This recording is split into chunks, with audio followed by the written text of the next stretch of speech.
Hoje estamos aqui na AEPET para entrevistar o Felipe Coutinho. Então saímos lá dos estúdios da Rádio Mundial News FM, porque o Felipe Coutinho é uma personalidade para mim muito importante, porque é o presidente da AEPET. E por que eu tenho essa deferência especial, né? A gente saiu lá da rádio para vir até aqui, porque eu acho que essa questão do petróleo sempre foi uma referência importantíssima na minha vida e eu acho que na vida de todos os brasileiros. E aí trouxe a tiracolo uma personalidade também, que ainda não foi lá no programa, que é o Paulo Passarinho, e eu acho que até por causa de você, Paulo, que eu aceitei esse desafio de pegar o programa e falar um pouco sobre a dívida pública e outros temas correlatos. Por que você que me estimulou? Porque um dia você disse para mim, olha, você já tem 19 anos de programa Faixa Livre, né? 18. Vai fazer 19 esse ano. 19 anos esse ano. Outubro, no final de outubro. Exatamente. Então ele disse, olha, eu aprendi muita coisa como âncora, sei lá, você se intitula âncora do programa. Eu comento isso, eu sou o principal beneficiário do programa, porque eu acabo não perdendo nenhum programa. Né? Ele não perde. Eu digo, aí eu fiquei pensando assim, que coisa interessante, né? Você tira partido aula, nos obriga a estudar, acompanhar os fatos, né? E eu agradeço as suas palavras aí, Edil. E a honra de estar aqui, tendo a oportunidade de conversar com o Felipe, que tem cumprido um papel tão importante em esclarecer uma questão que para muitos, infelizmente, é obscura ou é distante, não é? Infelizmente, porque talvez não haja questão mais importante para o Brasil em termos de energia do que o nosso petróleo. Claro. Comparável talvez à questão dos alimentos, né? Assim como o Brasil tem muita possibilidade de produzir alimentos e o produz de maneira, me parece, equivocada, da mesma maneira na área energética o petróleo é uma dádiva natural que temos e que teríamos de explorar muito bem, né? E temos todas as condições para isso, não é, Felipe? Isso mesmo, concordo. Então, eu queria que o Felipe se introduzisse aí na cena, né? Como presidente da AEPET, que é a Associação dos Engenheiros da Petrobras. E eu já tinha um carinho muito especial pela AEPET, desde a época do Fernando Siqueira, né? Que eu acho o Fernando Siqueira também uma figura paradigmática, né? Ele sempre com aquela sua pastinha, indo para Brasília, conversar com os congressistas, aquilo sempre me impressionou muito, né? Essa luta assim, cotidiana, diuturnamente, você ali não se afasta dos objetivos, né? Porque o petróleo, como a gente sabe, é uma benesse, mas também é uma desgraça, a gente pode dizer assim. Eu costumo dizer que é porque o olho grande, né? É um olho grande em cima de quem tem petróleo, porque o petróleo é a mola do mundo, né? Mas então, eu não quero roubar a cena aí, né, Felipe? Diga aí pros meus telespectadores, meus ouvintes, tá bom. Quem é você e por que a AEPET é tão importante como eu estou dizendo. Helena, é um prazer estar aqui contigo. Paulo, também um prazer mais uma vez estar conversando contigo aqui. Eu sou presidente da AEPET, né? Eu sou petroleiro, sou engenheiro químico, né? Desde 97, sou engenheiro de processamento pela Petrobras há 18 anos, né? Trabalhei na área de pesquisa aplicada, né? Com engenharia básica, projetos básicos, passando por diversas tecnologias na Petrobras. E já há muitos anos sou associado da AEPET, né, da Associação dos Engenheiros da Petrobras, porque reconheci e reconheço a história da AEPET, que é uma história de 57 anos, em defesa da Petrobras, a favor dos interesses da maioria da população brasileira. E também em defesa do corpo técnico da Petrobras, no sentido de que o corpo técnico possa desempenhar as suas funções da melhor maneira possível, possa desenvolver todo o seu potencial, cada profissional da Petrobras, para que a nossa empresa seja maior e possa servir aos melhores propósitos do desenvolvimento nacional, um desenvolvimento que seja inclusivo, que seja para todos, que construa uma nação com dignidade. Então, por ver na EPET uma entidade que tem todas essas características, essas missões e resultados alcançados no sentido de defender a Petrobras, eu me aproximei da associação desde o início, participei em diversos mandatos com diversas funções e desde 2015, eu estou no meu segundo mandato agora, acabei de assumir em 2018, aqui o nosso mandato tem 3 anos, então desde 2015 eu sou presidente da associação com muita satisfação e com muito sentimento de responsabilidade, especialmente nesse momento extremamente crítico que passa o Brasil. Não vivi nenhum momento fácil desde que assumi a presidência da associação. Só paulada. Exato, mas também no passado não foi. No passado houve muitos momentos também críticos, né? Nosso país também, ele viveu poucos momentos, vamos dizer assim, de maior tranquilidade, de maior progresso, sempre, desde a década de 50, desde a criação da Petrobras, desde a campanha pelo petróleo, esse tema, o petróleo, a Petrobras, esteve no centro da cena política brasileira, porque esse é um assunto que está relacionado ao desenvolvimento brasileiro. E o desenvolvimento do brasileiro incomoda muitos interesses antinacionais. E existe uma classe dominante no Brasil que está a serviço desses interesses antinacionais. Pois é. Eu acho que sobre isso que eu gostaria de pontuar algumas questões. Até vim naquele seminário que vocês fizeram no dia 5 de junho, não foi? Mostrando esse seminário, você estava aí, né, Paulo? No Clube de Engenharia. Como Excelente foi seminário. interessante, porque ele procurava provar, primeiro, que a Petrobras não é uma empresa quebrada, né? Então, muita gente, acho que o leigo, né, o povo em geral, tem uma ideia de que a Petrobras não vai bem, não é isso? Então, eu gostaria, nesse programa, primeira função sua aqui, vai ser desmistificar, seguindo aquela linha mesmo do seminário, desmistificar essa questão e mostrar para a gente, mostrar para o comum dos mortais, que a Petrobras vai muito bem, obrigado. E que se deixar a Petrobras trabalhar em paz, irá melhor ainda, né? Então, eu gostaria que você dissesse os riscos que a Petrobras está correndo, por que desses riscos. Depois até eu peguei, porque eu fiz um estudo antes de vir para cá, né? A gente sempre dá uma estudadinha, né? Então, tem aqui, eu não sei se eu começo por essa parte, né? Que desde a descoberta do pré-sal, primeiro o pré-sal era assim, tira da cabeça porque não existe pré-sal, né? Isso aí é uma ilusão. Propaganda do governo Lula. Propaganda falsa. Exatamente. Aí veio o Estrela, né, que era o técnico por excelência lá e tal, e eles conseguiram achar o pré-sal. Desde a descoberta do pré-sal, começa uma pressão muito grande, né? Então você, acho que foram 16 itens que você vai enumerando, desde a descoberta do pré-sal, depois passando... houve um roubo na Petrobras dos notebooks e dos HDs, onde havia informações preciosas sobre a tecnologia que a Petrobras descobriu e que desenvolveu, né, na extração em águas abaixo da camada do sal. Depois você menciona a lei da partilha e depois, logo em seguida, acho que um ano depois, a revisão dessa lei da partilha, por pressão até americana, eu acho que foi a Chevron, né? Você menciona a Chevron. Deixa eu só chegar no final. E aí você fala que houve uma reunião no consulado americano e depois você aponta também a Wikileaks, mostrando a espionagem americana que houve nessa época aqui. Depois você, nessa sequência, você fala do golpe ou do impeachment da Dilma, como fazendo parte de uma mesma linha, né? E aí vem o Temer, que nomeia o parente dele, né? Não nosso. E depois, nesse momento, o que acontece? A política de preço da Petrobras se modifica, né?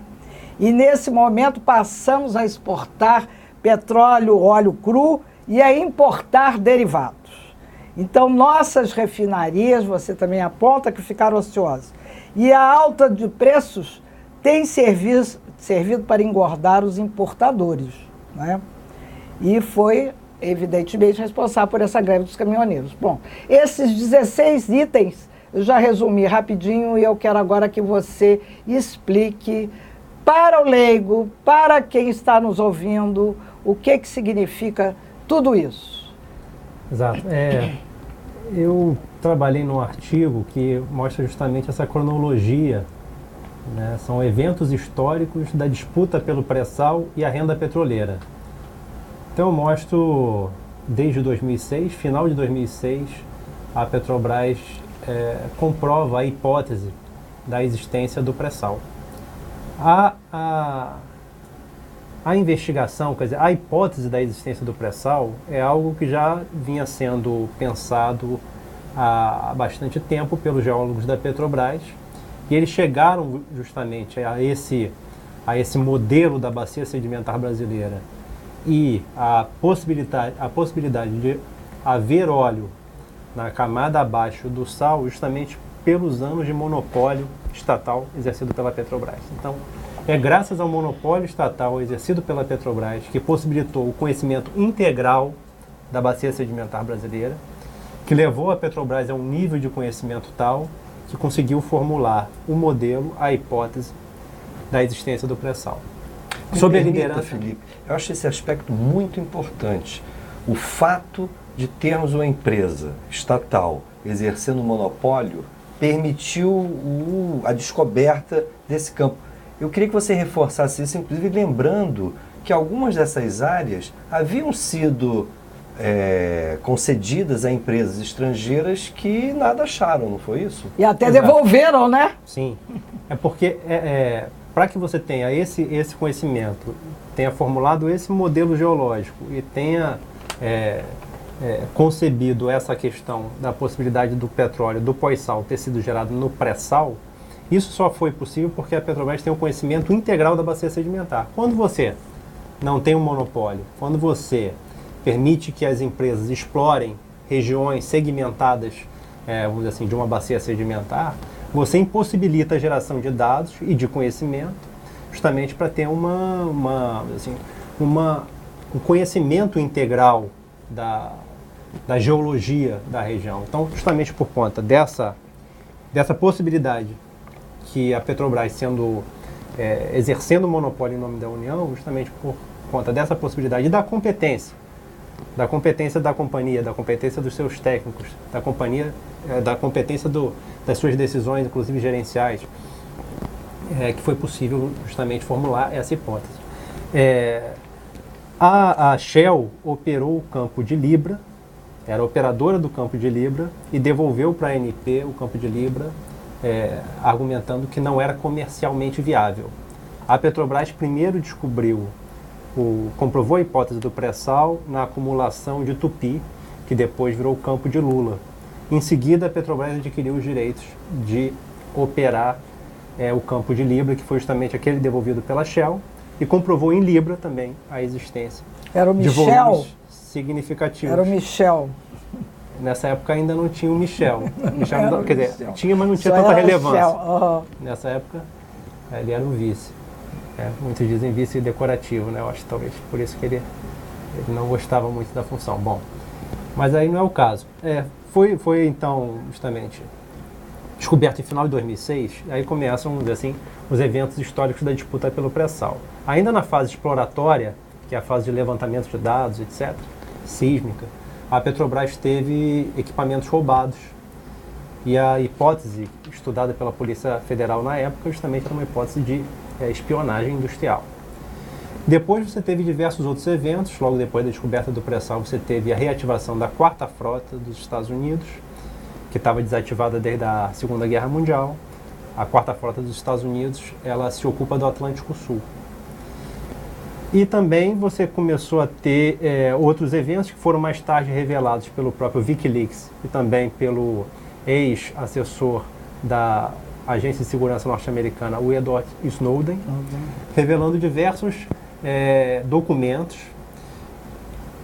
do consulado americano aqui no Rio de Janeiro, relativos ao lobby das multinacionais do petróleo, especialmente de uma reunião que houve entre a executiva da Chevron, que também era dirigente do Instituto Brasileiro do Petróleo, IBP, no consulado americano do Rio de Janeiro, justamente onde ela se queixava da lei da partilha, que foi justamente a lei que foi instaurada para possibilitar que o Estado tivesse acesso à maior parte da renda petroleira, inclusive da propriedade do petróleo, maiores frações do petróleo, já que na lei da partilha a União ela concede o direito de se explorar mediante a partilha de óleo, de petróleo, o óleo lucro, né?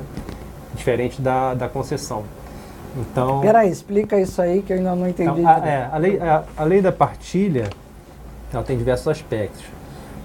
Um dos aspectos da lei da partilha é que ganha o direito de se explorar um determinado campo, uma região, aquele consórcio que concede à União a maior parte do óleo lucro. O óleo lucro o consórcio produz o petróleo, um determinado volume de petróleo, uma vazão de petróleo, e esse volume de petróleo, total desse volume, você pode descontar os seus custos operacionais e de investimento. Então, se desconta todos os custos que o consórcio tem. Dos custos, então, do petróleo, você desconta uma fração em custos que fica em propriedade do consórcio. E desse excedente, quer dizer, do óleo lucro, você concede uma fração, você partilha com a União uma fração, e essa fração é a fração que é, vamos dizer assim, definida no leilão. Então, o consórcio que oferece à União a maior fração desse óleo lucro é aquele consórcio que acaba tendo o direito de produzir no pré-sal. Acontece que a lei da partilha também tinha um outro aspecto muito importante, incomodava muito as multinacionais do petróleo, que era a operação única da Petrobras. A operação única da Petrobras significava que a Petrobras ia liderar todos os consórcios que produzissem no pré-sal. A Petrobras liderando todos os consórcios, que a operação única dá um sentido assim, literal muito menor do que significa realmente a função de operadora única. O operador único define as tecnologias, define onde comprar os equipamentos e serviços, ele mede os custos, evitando, no caso da Petrobras, evitando fraude contra a União. Porque não há contradição de interesses entre a Petrobras, controlada pela União, e a União. Então, a Petrobras, operadora única, você teria a garantia de que os custos seriam medidos corretamente. Outro aspecto, a própria medição da produção de óleo e gás. Também é outro aspecto que pode ser sensível à fraude. No mundo, você tem diversos casos de fraudes em termos de medição, para você poder fazer redução no pagamento de impostos. E no caso como é que é feita essa medição? Então, existem medidores, né? Existem medidores de diversos tipos, né? Que são colocados lá e que são aferidos, etc. Mas você lá em alto mar, fazendo essa produção, essa fiscalização, a fiscalização que não pode se dar cotidianamente. Então, existe um risco associado quando você tem um operador cujo interesse está em contradição com o interesse da União, que é justamente essa que vai receber maior ou menor parte, maior ou menor volume de petróleo, em função tanto dos volumes medidos, aferidos, quanto dos custos que você reporta como custos de produção, custos de investimento. Então, quando a Petrobras era operadora única, você tinha a garantia de que o país poderia ter acesso a maiores frações da renda petroleira. Porque a definição do investimento, a definição das tecnologias, a definição, a medição correta dos custos de produção, a medição correta do que se está produzindo, tudo isso possibilita e garante que a União, o Estado brasileiro e a própria Petrobras também tivessem acesso à maior fração da renda petroleira. Então esse ponto é um ponto que incomodava severamente os executivos, as multinacionais, e esse ponto foi tratado nessa reunião do consulado americano e reportado para o Departamento de Estado americano, justamente, as queixas de uma executiva da Chevron, que também era dirigente do IBP, no sentido de que os políticos de oposição, e citou nominalmente o José Serra, senador José Serra, não estavam se empenhando, segundo ela, como ela esperava para poder reverter a lei da partilha. Então ela se queixou nesse sentido. Então esse foi mais um ponto. E quem foi sensível a essa queixa? Então, o consulado americano no Rio estava meio que sendo a casa do lobby das multinacionais americanas no Brasil e reportando ao Departamento de Estado norte-americano a posição de uma executiva do setor. Quer dizer, uma linha direta mesmo, né? Sem sombra de dúvida. Exato. E isso foi descoberto pelo vazamento dos documentos do Wikileaks. Depois, mais tarde, também teve revelação do Edward Snowden com relação à espionagem no Brasil. Teve espionagem na Petrobras e no Brasil, no caso da presidência da República, na época já da Dilma Rousseff. O Brasil foi um dos países mais espionados do mundo, 2013, nessa época, e isso tudo reportado pelo Edward Snowden. Você teve diversos outros fatores dessa disputa, esses 16 fatores, não vou aqui me lembrar de todos, mas no artigo, a gente tem esse artigo, que é Eventos Históricos da Disputa pelo Pré-sal e a Renda Petroleira, que pode ser consultado na internet e avaliado em detalhes, todas as referências que a gente aponta. E tem também um vídeo, a gente fez um vídeo, para ficar mais rápido, 5 minutos de vídeo, que trata desse assunto. Aliás, um material muito bom, está disponível no portal da Associação de Depois você podia me passar esse vídeo, sim, porque aí a gente coloca na página do Face, lá da rádio. Então, exatamente. Aí depois, você teve aquelas manifestações de 2013, a jornada de 2013, foi uma jornada que teve uma influência muito grande das mídias, das redes sociais. Você também teve uma avaliação crítica do papel das redes sociais e do Facebook, no sentido de o Facebook como meio e dos robôs que, vamos dizer assim, que davam maior ou menor tráfego de informações no sentido de mobilizar a opinião pública para este ou para aquele lado.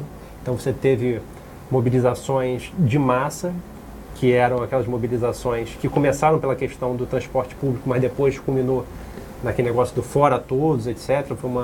E se colocou também, a mídia tentou colocar a questão da corrupção, etc, etc. Isso fragilizou o governo, que tinha alta popularidade antes e depois ficou com uma popularidade muito baixa.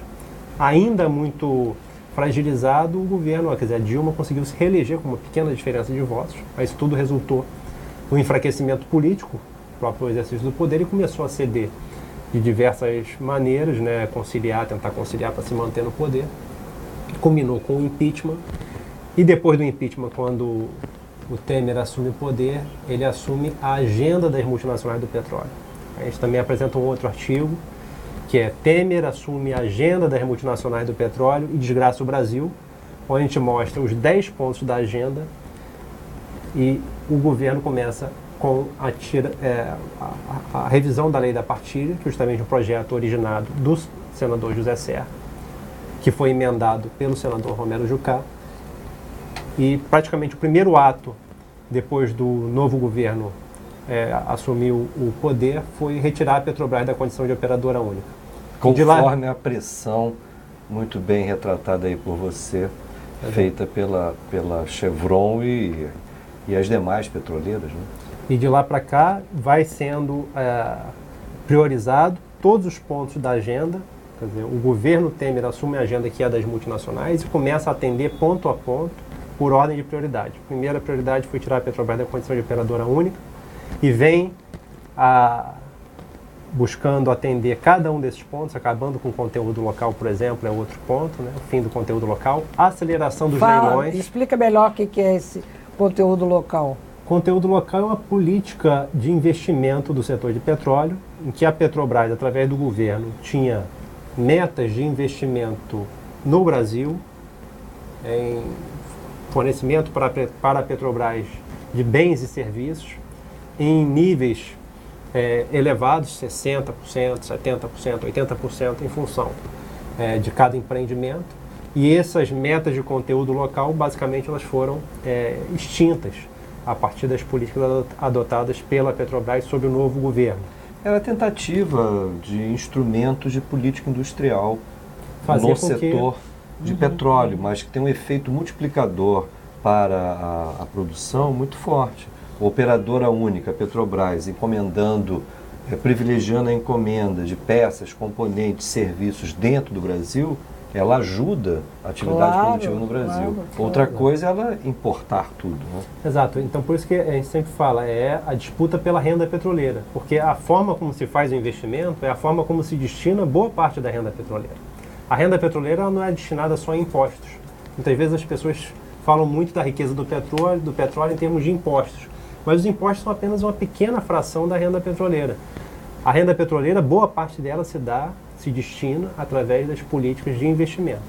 Então, no caso, é o conteúdo local. Também foi Quer dizer, deriva do petróleo, né? Deriva do uma petróleo. Série de outras atividades e que vão beneficiar esse conteúdo da expansão da indústria, de vários setores ligados a essa exploração do petróleo. Isso aí é importante frisar, porque eu acho que a maioria das pessoas não tem essa noção. Você acredita que tenha, Paulo? Não, eu acho que, infelizmente, como eu destaquei, uma das questões importantes aí do trabalho da Associação de Engenheiros da Petrobras é procurar justamente divulgar, popularizar esses filmetes que estão rodando lá na página da EPET.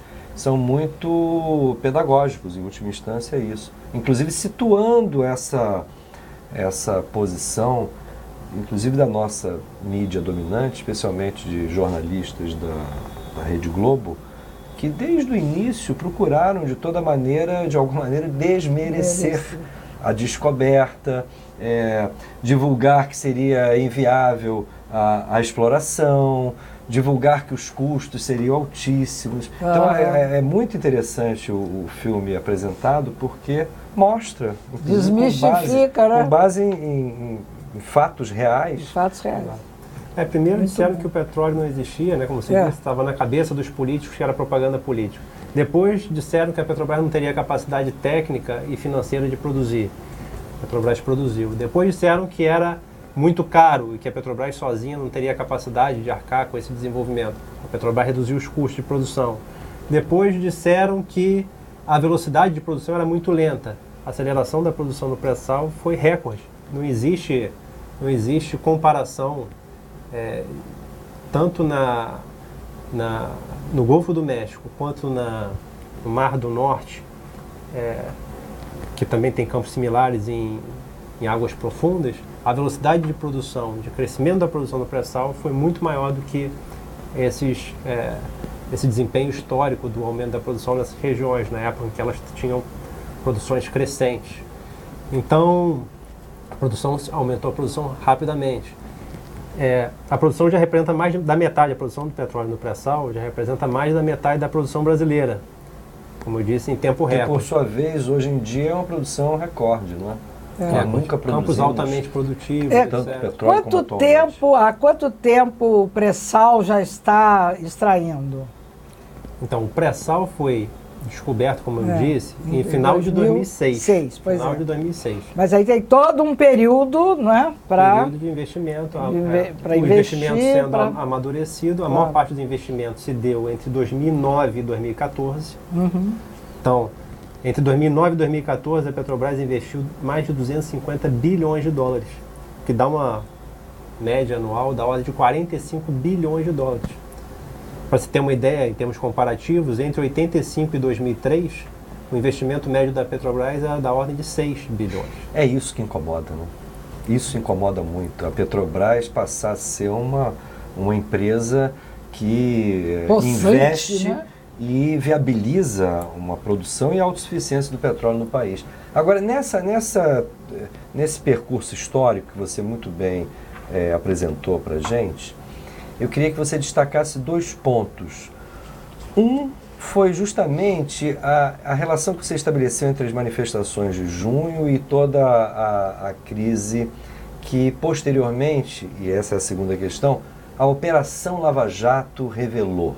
Em que medida você acha que essas questões tiveram influência na apresentação da Petrobras em crise, a Petrobras quebrada? Porque eu acho que foi justamente a partir daí que se criaram, ou se tentou criar condições de mostrar que a Petrobras não podia ficar com o pré-sal. Eu acho que abordar esses 3 elementos eu acho que seriam fundamentais. As manifestações, a Operação Lava Jato e a tese da empresa, da Petrobras quebrada, falida. Parece até uma peça teatral, né? Você já tem uma ideia pré-concebida assim de como nós vamos, o início, o meio e o fim, né? E o fim seria a venda, né? Sim, como a privatização fatiada da empresa, né? E a entrega dos ativos e do petróleo, como está acontecendo, acelerando os leilões de privatização, também sob a justificativa de que a Petrobras não tem condição de liderar a produção do petróleo, né? Porque ela estaria numa situação de dificuldade financeira. Isso também justifica a aceleração dos leilões, que na verdade é a privatização do petróleo, em favor das multinacionais, inclusive com o direito de operarem, né? Nessas regiões, que antes elas não tinham o direito. Bom, esse ponto que o Paulo colocou, ele não é algo que seja exclusivo do Brasil. Quer dizer, muitos analistas apontam para a chamada guerra híbrida. A guerra híbrida que muitas vezes é promovida por diversos meios, que, por exemplo, geram as tais revoluções coloridas, normalmente atingem os governos que, não vou dizer que são soberanos, mas que têm um nível de soberania que não é admitido pelos Estados Unidos, pelas multinacionais, sejam elas americanas ou europeias, né? O sistema financeiro internacional, que controla os países, vamos dizer assim, do capitalismo central, seja na Europa ou nos Estados Unidos. Então, essas políticas públicas que muitas vezes permitem que países emergentes, vamos dizer assim, tenham maior acesso às suas próprias riquezas, as suas populações sejam, assim, inseridas por meio do consumo maior de energia per capita, por exemplo, um indicador. Todas essas possibilidades incomodam esses interesses que justamente estão sempre em busca dos recursos naturais aos menores custos possíveis, também em busca de mercados estrangeiros e assalariados os mais baratos possíveis para se explorar. Então, nesse sentido,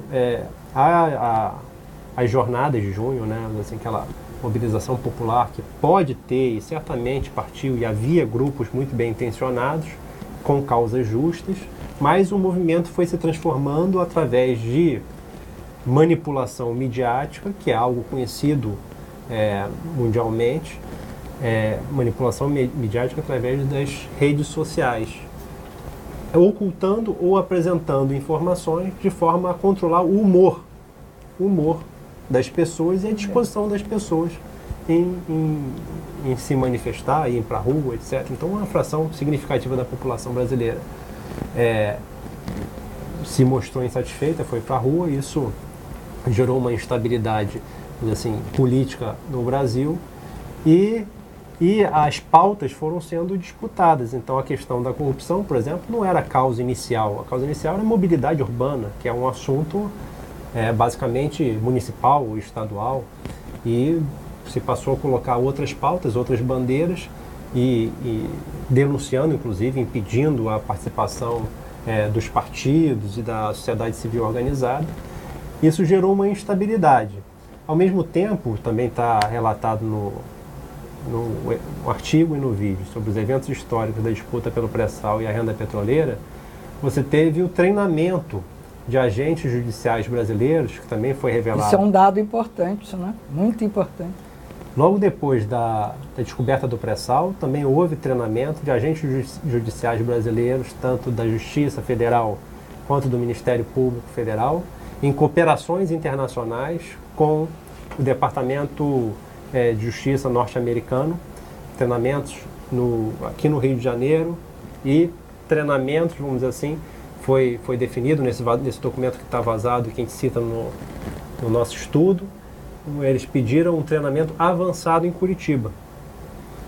E isso tudo antes da Lava Jato. Depois de anos de cooperação internacional, de treinamentos, etc., você teve a própria eclosão da Lava Jato, que focou na Petrobras. Por isso que esse estranhamento que muitas vezes se tem da Petrobras, que é uma empresa que atua a maior parte no Rio, né? Eu queria te interromper, queria te interromper um pouquinho para a gente fazer um intervalo.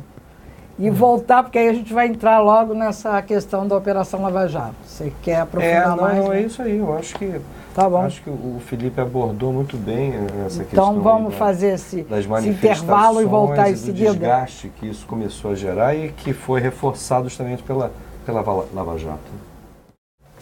Voltando aqui no programa da Rádio Mundial, Auditoria Cidadã. Ô Paulo, continua aquela interlocução que você estava tendo com o Felipe Coutinho? Antes do nosso intervalo, o Felipe Coutinho mencionou o treinamento que, inclusive, setores do Poder Judiciário tiveram nos Estados Unidos, dentro dessa linha de investigação de crimes corporativos, etc., que veio justamente, posteriormente, se revelar numa ação muito contundente da Justiça, especialmente de Curitiba, em relação à Petrobras. Isso mostra muito bem que há uma permanente interferência dos Estados Unidos nos nossos negócios internos.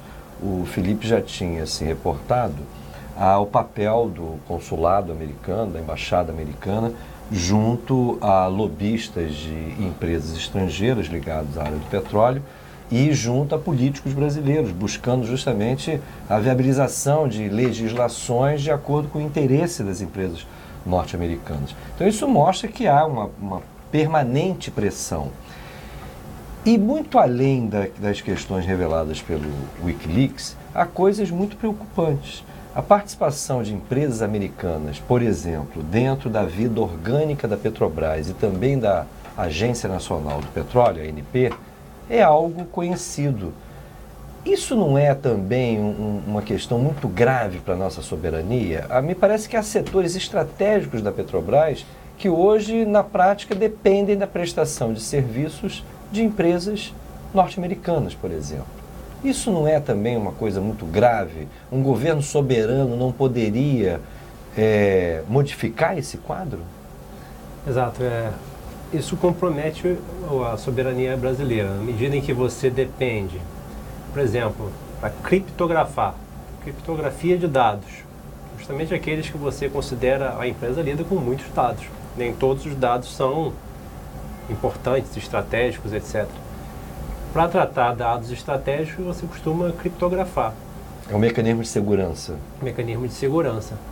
Quando a Petrobras e o governo brasileiro foi denunciado, foi revelado que a Petrobras, a empresa, e a presidência da República estava sendo espionada pelos Estados Unidos, inclusive o Congresso Nacional criou uma CPI para tratar do assunto e convidou a presidente da Petrobras da época, a Graça Foster. Perguntada, sendo questionada se as informações da Petrobras eram seguras, ela respondeu afirmativamente, dizendo que a Petrobras tinha, se não me engano, 5 empresas americanas contratadas para prestar o serviço de criptografia. Então, na verdade, o que ela estava apresentando para o Congresso como algo que revelava a segurança corporativa da Petrobras, na verdade, estava revelando a vulnerabilidade. Porque você contrata empresas estrangeiras para criptografar, evidentemente que existe o risco de acesso a essas informações. Então, na verdade, o que pode estar acontecendo, o que podia estar acontecendo, é justamente a Petrobras, os funcionários da Petrobras, os gerentes executivos da Petrobras, estarem selecionando das milhares de informações aquelas que são estratégicas e que deveriam ser criptografadas. Na verdade, isso pode estar sendo justamente uma seleção das informações mais importantes que podem ser acessadas facilmente, caso essas companhias multinacionais tenham, e normalmente têm, acordos de cooperação com o próprio governo dos Estados Unidos, né? Então, essa é uma revelação que é uma vulnerabilidade. Existem outras, por onde esses dados transitam, por quem opera, quem é o proprietário dos cabos, por onde essas informações transitam. Sistema operacional, os sistemas operacionais, Windows, eles são seguros. A gente pode ver, a gente pode comparar a situação do Brasil, o nível de vulnerabilidade, de falta de soberania, quando a gente compara com países que têm um nível de soberania maior e como eles tratam as suas informações estratégicas. comparar, por exemplo, como a China trata as informações estratégicas da sua área de segurança militar, sua área de energia, a Rússia, como a Rússia trata as informações das suas estatais gigantescas, estatais russas de energia. Então esse é um caso assim, que seria didático e seria importante que um governo que realmente se preocupasse com a soberania e o desenvolvimento nacional, se preocupasse, se dedicasse a desenvolver meios nacionais de proteção das nossas informações. Infelizmente isso caracteriza uma situação de vulnerabilidade muito forte, que me parece, aí eu retorno a você citou a questão das manifestações, citou a questão do treinamento da turma do Poder Judiciário, especialmente de juízes lá de Curitiba, e isso acaba por resultar na Operação Lava Jato. Então, me parece que, por um lado, foi importante revelar, evidentemente, irregularidades dentro da empresa, mas, por outro lado, me parece que isso forneceu as condições para um processo muito forte de desgaste da empresa junto à opinião pública. Como é que você viu, você inclusive já estava na presidência da EPET nesse momento, né? Então assim, só para colocar aqui a questão da cronologia, o pré-sal foi descoberto em 2006, ainda muito antes do desenvolvimento das revelações da Lava Jato. Você tem as informações sobre como funcionava o treinamento, dado inclusive no Brasil, pelo Departamento de Justiça norte-americano, pelo Ministério Público norte-americano, com agentes do Judiciário, tanto aqui no Rio, e colocando no documento que a gente apresenta, que é de conhecimento público, foi vazado, colocando como meta uma cooperação prioritária em Curitiba com os agentes, tanto da Justiça Federal, juízes, quanto do Ministério Público Federal. Então isso é colocado muitos anos ainda antes das revelações que vão surgir na Petrobras. Evidente que ninguém é contra o combate à corrupção. É evidente que nós defendemos que a corrupção seja combatida. O que a gente questiona, e que é legítimo questionar, é a forma como esse combate é feito e as consequências dessa forma de se combater a corrupção. A quem beneficiou e a quem beneficia se combater a corrupção com os métodos que vêm sendo adotados, especialmente, notadamente, na Lava Jato. Então é essa questão que é importante se colocar. Combater a corrupção, sim. Agora, qual é a melhor forma de combater a corrupção? Garantindo que as empresas brasileiras, a empresa estatal brasileira, a principal, maior empresa brasileira, que é a Petrobras, os recursos naturais, especificamente o petróleo, como é que você combate a corrupção, visando garantir à população o acesso à renda petroleira e ao melhor uso da Petrobras, sem prejudicar, vamos dizer assim, os interesses nacionais, no sentido de fragilizar as nossas maiores empresas, a Petrobras entre elas, também as construtoras, que eram grandes empresas da área de infraestrutura e que competiam inclusive mundialmente, empresas também da área de proteína animal, diversas empresas brasileiras que eram, ainda são fortes, mas se viram muito prejudicadas pela forma como se deu esse dito combate à corrupção, no sentido que favoreceu as multinacionais, tanto no mercado interno quanto no próprio mercado internacional. Uhum. E no caso da Operação Lava Jato, me parece que ela teve uma consequência muito forte na história dos balanços da empresa. Houve o estabelecimento de uma relação direta entre o prejuízo causado com a corrupção e a suposta situação falimentar na Petrobras. Eu acho que é muito importante você agora abordar isso. Como que foi construído, no teu ponto de vista, essa associação? Exato. A construção da ignorância sobre a Petrobras. Inclusive o nome de outro artigo, quem tiver interesse, busca na internet. A construção da ignorância sobre a Petrobras.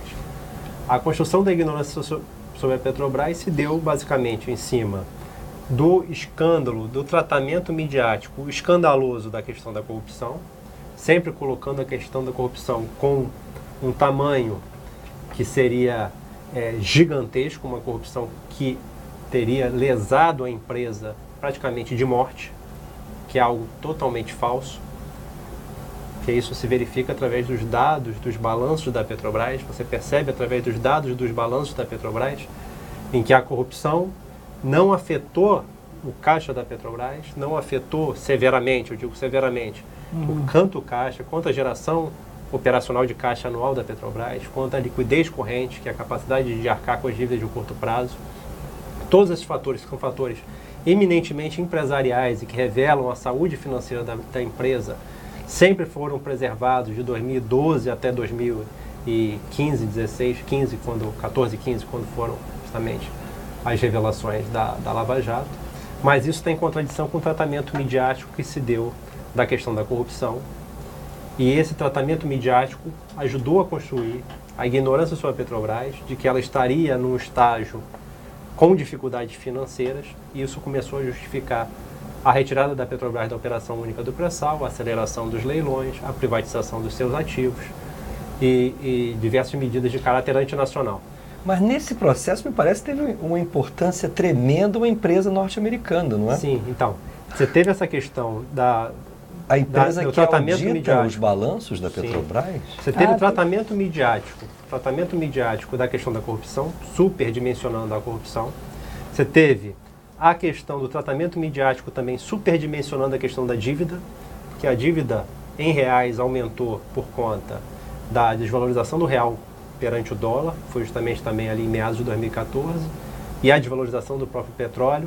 Então, essa desvalorização do petróleo conjuntural e a desvalorização do real levou a uma valorização. A desvalorização do petróleo é a queda do preço do barril do petróleo no mercado internacional. Em agosto de Sobre 2014. isso, eu gostaria que você depois esclarecesse também como você interpreta essa queda do preço do... Se agora é muito mais caro você produzir barris de petróleo do que antes. Isso. E depois a gente pode voltar para a questão do preço, né? Por enquanto, eu queria voltar a essa questão da construção da ignorância. Então, a construção da ignorância pelo tratamento midiático da corrupção, pelo tratamento midiático da dívida, por conta dessa conjuntura do aumento da dívida em reais, enquanto a Petrobras sempre teve plenas condições de administrar a dívida, enquanto também essa dívida foi proporcional ao investimento no pré-sal, que tem maturidade de 8 a 10 anos, ou seja, leva de 8 a 10 anos para que esse investimento tenha resultado. Tenha retorno, a né? empresa, Comece a retornar. A dívida, ela não é ruim por si só. Uma dívida pode ser ruim quando ela é muito grande e uma empresa não tem capacidade de crescer a partir da dívida. Evidente. Dívida é recurso de terceiros que você toma e quando a partir de recursos de terceiros você tem uma empresa que cresce, você administra a dívida com tranquilidade. Se você não tem perspectiva de crescer, que é justamente a condição das multinacionais do petróleo, que vem colhendo há décadas, aí sim a dívida pode ser um problema, porque você não tem como aumentar a receita, aumentar a geração de caixa e uma dívida que cresce quando uma empresa encolhe, essa sim, é uma dívida perigosa. Nunca foi o caso da Petrobras. Não, investimento que você, inclusive, afirmou aí, que a Petrobras fez, né, nessa questão toda do pré-sal, durante todo esse momento, mostra que é uma empresa que tem essa força. Agora, voltando à questão, voltando à questão que o Passarinho colocou, então a construção da ignorância a partir da superdimensionamento da corrupção, superdimensionamento da questão da dívida, desproporcional ao que realmente foram. O outro ponto foi que com as revelações da Lava Jato, a empresa, que é multinacional, dita independente, que vinha aprovando todos os balanços da Petrobras, todos aqueles balanços daqueles períodos, trimestres, em que a Petrobras vinha sendo lesada, roubada pelo cartel dos empreiteiros. Caberia à empresa de auditoria externa identificar esses desvios fruto da corrupção? É uma das missões de uma empresa que faz justamente essa... Ela seria passível, essa empresa, de um processo judicial por parte da própria Petrobras contra ela? Sim, por parte dos acionistas da Petrobras, sim, que eventualmente podem perceber que foram lesados. Aliás, como é um caso muito frequente dessas empresas de auditoria. Essas empresas de auditoria, basta você dar uma busca no Google que você vai perceber quanto elas são questionadas, processadas, em diversos casos no mundo afora, que elas não perceberam justamente, muitas vezes, as ações lesivas dos próprios executivos das empresas que acabaram lesando as empresas que elas fazem a auditoria e elas são passíveis de, assim, processos e respondem por processos internacionais. Então essa empresa multinacional que operava na Petrobras, diante da revelação da corrupção pela Lava Jato, tendo aprovado diversos balanços sem mencionar, sem ressalvas, ela se viu vulnerável, inclusive passível de ser acionada judicialmente e com isso levar a ter prejuízos. Qual foi a decisão dessa empresa de auditoria? Ela decidiu, então, cobrar da Petrobras que registrasse naquele balanço do terceiro trimestre de 2014 os efeitos da corrupção. Agora, como a Petrobras poderia, naquele momento, colocar todos os efeitos da corrupção no seu balanço se a corrupção ainda estava sendo investigada? Certo. Você não tinha como medir. Então, isso gerou um impasse. Como fazer essa medição que estava sendo exigida por essa empresa? Você depender de uma empresa internacional, que inclusive é citada em diversos casos aí, está sendo questionada em diversos casos internacionais de mau desempenho na sua ação de fiscalizar. A Petrobras depender de uma empresa estrangeira para isso também é uma vulnerabilidade. É uma vulnerabilidade e um nível de soberania que é revelado que é muito baixo. Quem era o presidente na época em que contratou essa empresa? Então, a Graça Foster, né? Mas esse é um procedimento, vamos dizer assim, típico, que nunca foi diferente. A Petrobras, assim como a maior parte das empresas brasileiras, ela contrata empresas internacionais. Teria problema você citar o nome dessa empresa? Se não me engano, é a PwC. Era a PwC, mas tem que confirmar. Era Price Waterhouse. Se não me engano. Mas de qualquer forma, todas essas empresas têm o mesmo perfil. Todas essas empresas ditas independentes têm uma trajetória muito problemática, né? O escândalo do subprime, por exemplo, dos Estados Unidos, deixou essas agências vulneráveis. Temos aquele, se não me engano, a Arthur Andersen, que era uma empresa também muito importante, que acabou falindo por conta de escândalos contábeis, né? Eu acho que essa Lébria, por exemplo, nunca tinha ouvido falar. Quer dizer, não tinha noção disso aí. Confesso a minha ignorância, porque não tinha noção. Daí a importância de entrevistas como essa com o Felipe, para esclarecer, ou na medida do possível, procurar esclarecer o maior número possível de pessoas. Claro, eu estou estarrecida com essa informação que você está passando aí para a gente. Então, né, aí isso gerou um impasse, justamente porque eles exigiram que fosse colocado no balanço do terceiro trimestre de 2014 todos os efeitos da corrupção. Então, esse impasse gerou um atraso na você ter o balanço auditado. Quando você não tem o balanço auditado, uma empresa que atua no mercado, rola a dívida, etc., depende de recursos de terceiros para fazer a gestão da dívida, ela começa a ter uma série de restrições. Então a Petrobras, conjunturalmente, começou a viver um momento de crise. Esse momento de crise, que depois foi superado, foi, pela mídia, foi aproveitado no sentido de construir essa ignorância de uma empresa pré-falimentar, dependendo de recursos do governo, etc. Situação totalmente falsa. Uma vez que você resolveu o problema de ter o balanço auditado, por mais que a solução não tenha sido a melhor para a Petrobras, etc., mas você encontrou a solução, a Petrobras voltou a ter acesso aos mercados financeiros e sempre teve oferta de muito mais recursos de terceiros do que ela buscava. Ela, inclusive, fez operações no mercado financeiro internacional em 2015, operações absolutamente exitosas, né? Sempre tendo à sua disposição recursos muitas vezes superiores aos que ela necessitava, que ela demandava. Então, isso tudo também com caixa acima de 20 bilhões de dólares, com índice de liquidez corrente acima de 1,5, indicadores financeiros, geração de caixa da ordem de 25 bilhões de dólares anuais, 27 bilhões de dólares anuais. Situações, assim, parâmetros financeiros que medem a saúde financeira da Petrobras, que sempre, inclusive, foram superiores às multinacionais que são apresentadas aí como referência.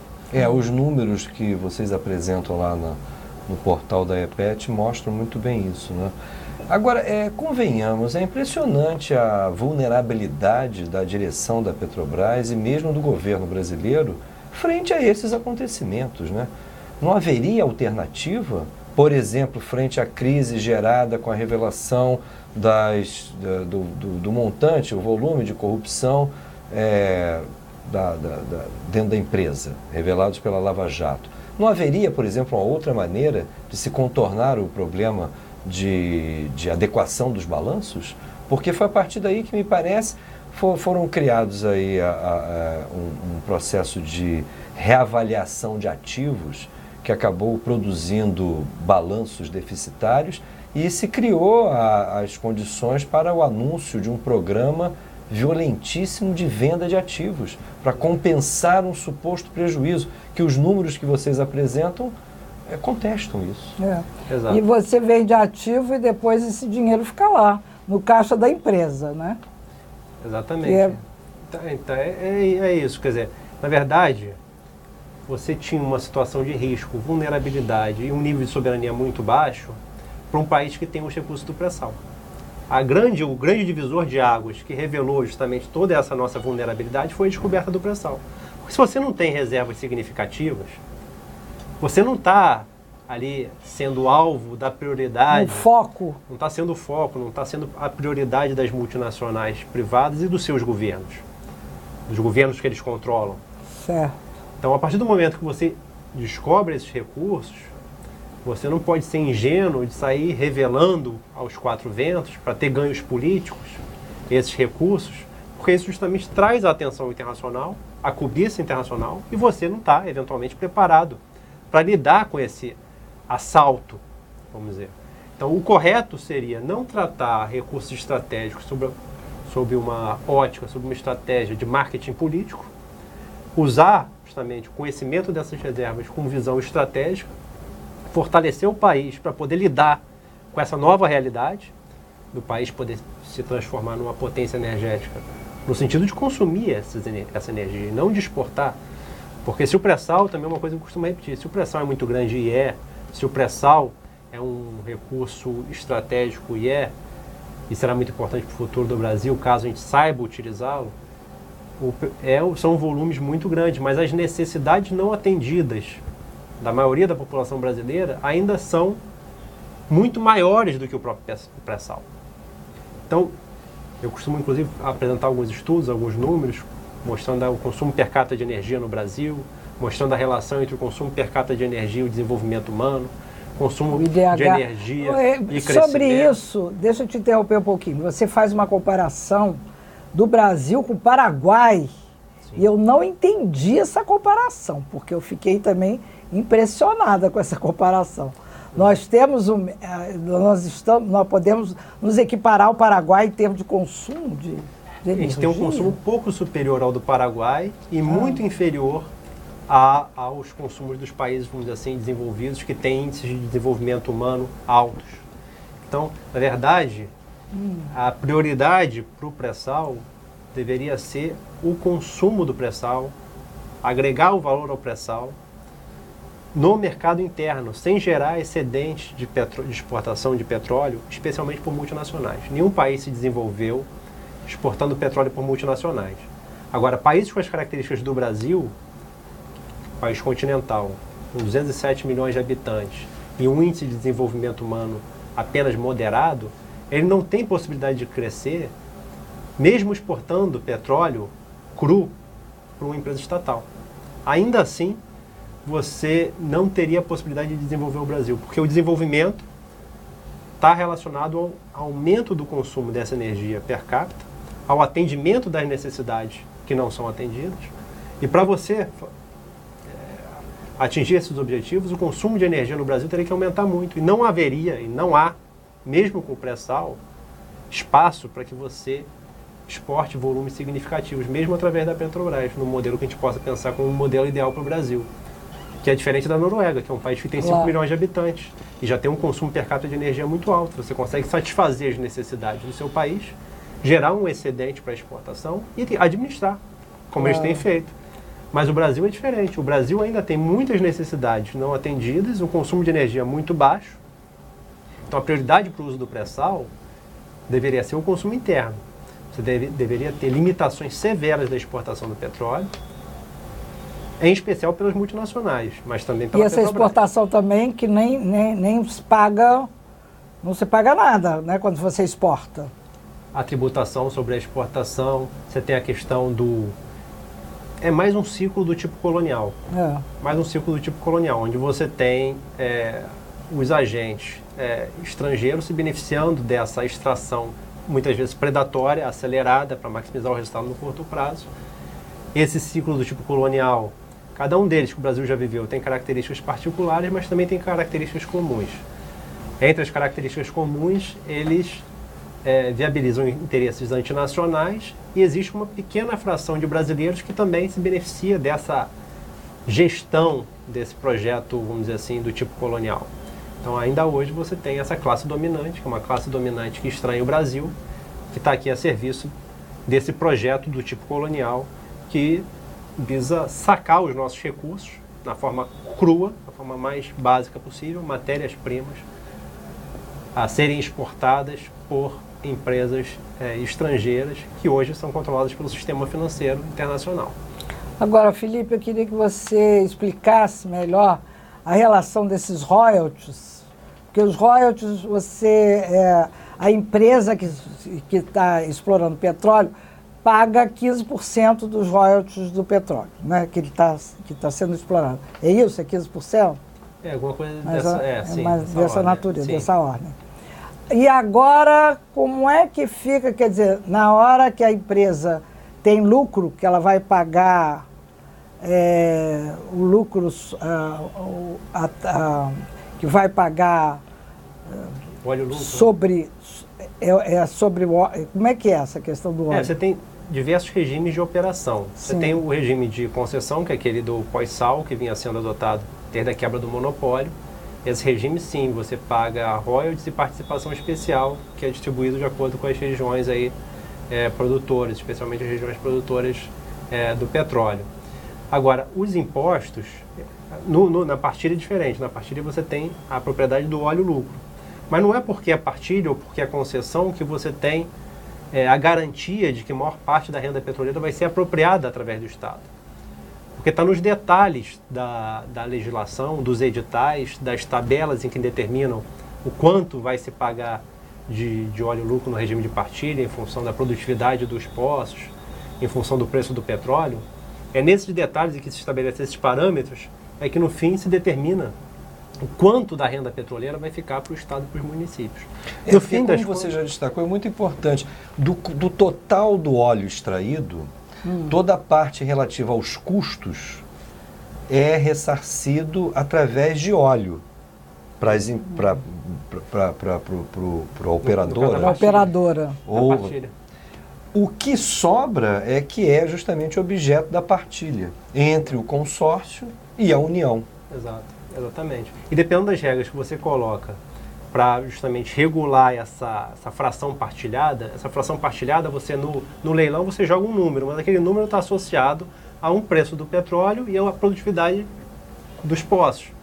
A partir do momento que você produz, a produtividade não é exatamente a mesma e o preço do petróleo varia. Então você pode ajustar esse óleo lucro que você se comprometeu de acordo com isso. Além do que o custo, né, de operação pode ser inflado também, né? Exato. Você pode manipular esses custos de produção, você pode manipular, no caso a operadora seja uma multinacional, estatal ou privada, existe uma contradição de interesse. Então existe um risco de você manipular, né, fazer engenharia financeira, né? Uma outra forma mais eufemística, né, de dizer que é a manipulação, né?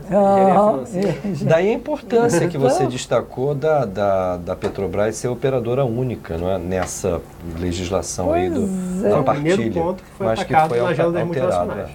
O primeiro ponto que foi atacado. Suspeitamente. E sabe que são minúcias que fogem à compreensão do grosso da população.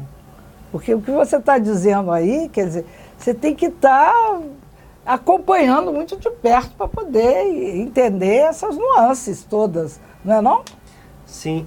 Importante que, independente de se entender os detalhes, é se entender que os impostos, de uma forma geral, são apenas uma pequena fração da renda petroleira. A renda petroleira, que é o que está em disputa quando você define um modelo de exploração dos recursos naturais, no caso o petróleo, ela vai muito além do só os impostos. Então a gente tem que conscientizar a população de que se preocupem com as políticas de investimento, com a questão da tecnologia, com essas questões que sim, são as responsáveis por você direcionar essa renda petroleira, e é daí que vem a possibilidade de você distribuir essa riqueza para amplos setores da sociedade brasileira. Evitar que seja mais uma atividade, vamos dizer assim, empresarial, que não sirva para os propósitos de construir um país mais justo, digno e igualitário. Essa é a preocupação, que vai muito além da questão dos impostos. Mas olha só, tudo bem, mas voltando à questão dos impostos. A Petrobras também, ela deve, no caso, ela tem lucro, então ela também deve ao governo da União ou aos estados. E pelo que eu saiba, também a Petrobras nem sempre paga isso que ela deve. Não, assim, existem, a Petrobras muitas vezes ela toma decisões do ponto de vista da interpretação tributária do que ela deve ou do que ela não deve, e essas interpretações que a Petrobras tem muitas vezes são questionadas na justiça. Isso acontece. Agora... Mas acontece com qualquer empresa. Exato. Né? Agora, a contradição de você ter uma empresa controlada pelo governo, em que você eventualmente tem uma interpretação tributária que você paga menos do que depois você pode constatar que realmente deve, e uma empresa multinacional, seja ela estatal ou privada, essas contradições são muito mais acentuadas. Certo. Então, as práticas que tradicionalmente são usadas pelas companhias multinacionais atuando em qualquer país do mundo são práticas muito mais agressivas, no sentido de minimizar o pagamento dos impostos, no sentido de corromper fiscais, corromper todos os envolvidos políticos. Ou simplesmente sonegar, não é? Nós temos vários casos aí, agora na situação da Previdência, foram revelados aí os devedores da Previdência, empresas absolutamente privadas, absolutamente saudáveis, como bancos, por exemplo, ou grandes multinacionais brasileiras e estrangeiras, que simplesmente devem à Previdência. Usam paraísos fiscais, né? Também que está muito... Utilizam da máxima, devo, não nego, pago quando puder, e empurram com a barriga nos tribunais, em recursos administrativos junto à Receita, onde inclusive há denúncias graves, né, de corrupção ali dentro, né, do CARF. Então, é uma situação difícil. Né? Agora, Felipe, você falou que a EPET é uma fábrica de ideias. Me diga quais são as ideias que estão... o que nós podemos, com a sua experiência, acompanhando toda essa verdadeira tragédia fabricada, infelizmente, quais os caminhos para a gente superar esse momento que a Petrobras vive, sob o ponto de vista do interesse dos trabalhadores e da soberania nacional, que parece que são questões que estão sendo atacadas violentamente pelo interesse das multinacionais. Exato. A EPET, ela tem uma vocação, que é a vocação justamente de participar dessa batalha das ideias. Você tem aí diversas outras formas de organização, diversas outras entidades, diversas outras iniciativas, que têm outras funções que são muito importantes. Agora, a minha visão é que a função primordial da EPET é justamente participar dessa disputa do senso comum. A revelação da verdade sobre a Petrobras, ou no mínimo, para não ser muito prepotente, a apresentação de teses, de visões que nos aproximem ao máximo da verdade sobre a Petrobras.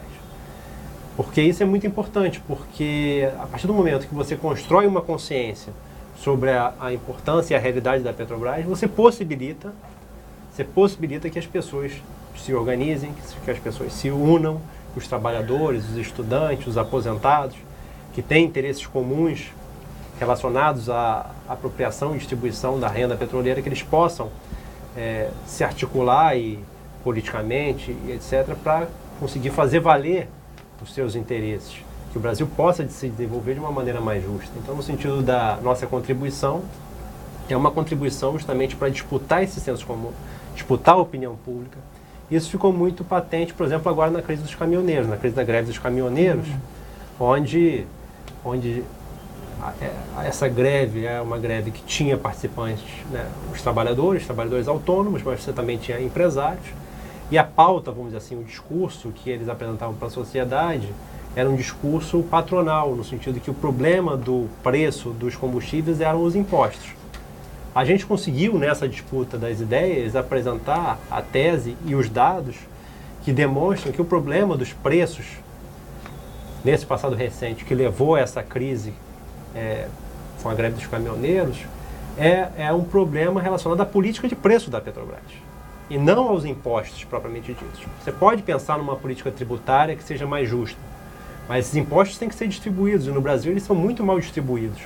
Você não pode entrar num discurso fácil e superficial de simplesmente condenar os impostos como se os impostos não precisassem ser cobrados.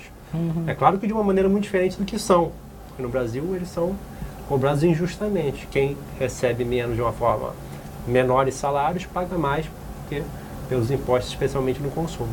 Mas a gente conseguiu denunciar que o problema foi justamente a política de preços, que é uma política de preços que prejudica ao mesmo tempo a Petrobras e o consumidor brasileiro. Então isso, por exemplo, é um exemplo, né, que eu citei aqui de um trabalho que a gente já tinha feito, justamente fazia críticas à política de preços que vinha sendo adotada pela Petrobras desde outubro de 2016. Esse trabalho tinha sido apresentado em dezembro de 2017 e quando a crise da greve dos caminhoneiros ela eclode, assim, a gente tem um trabalho pronto para poder apresentar para a sociedade o que, do nosso ponto de vista, é a real causa desse problema, a prática dos preços altos, desproporcionais, que na verdade viabilizavam os interesses não da Petrobras, mas os interesses da cadeia de importadores. Por quê? Isso é outra questão que eu acho que a opinião pública não digeriu percebe ainda. Onde é que está o pulo do gato aí? Exato. Quando você adota uma política de preços alinhada aos internacionais, mas quando você fala que pratica preços alinhados, não basta. Na verdade, são preços que são mais altos que os internacionais. Sobre os preços internacionais, você estima custos operacionais da atividade de importação, você estima o lucro dos operadores que importam e um prêmio de risco.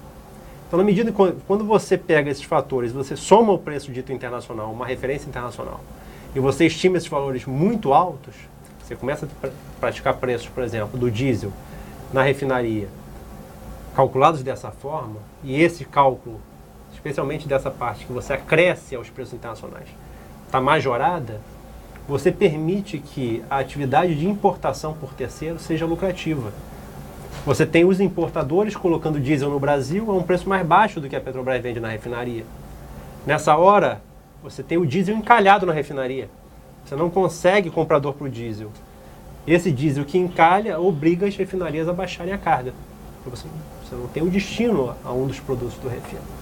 Então, com isso, as refinarias da Petrobras chegaram a 1/4 de ociosidade, 30% de ociosidade, em média, no Parque Nacional. E quem estava importando?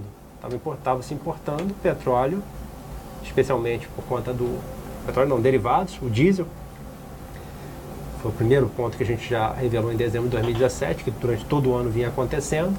Diesel produzido nas refinarias da costa leste dos Estados Unidos, sendo trazidos para o Brasil por grandes traders, que são comerciantes multinacionais, empresas gigantescas multinacionais, que controlam esse comércio, e colocados no Brasil para distribuição pelos concorrentes da Petrobras. Inclusive com a BR distribuidora diminuindo sua participação nesse mercado de importação. Mas isso significa uma prática de política de preços beneficiando o concorrente? Exatamente isso que a gente vem denunciando, que isso vinha acontecendo e essa prática, ao contrário do que afirmava a direção da companhia, ela não maximizava o valor gerado pela Petrobras.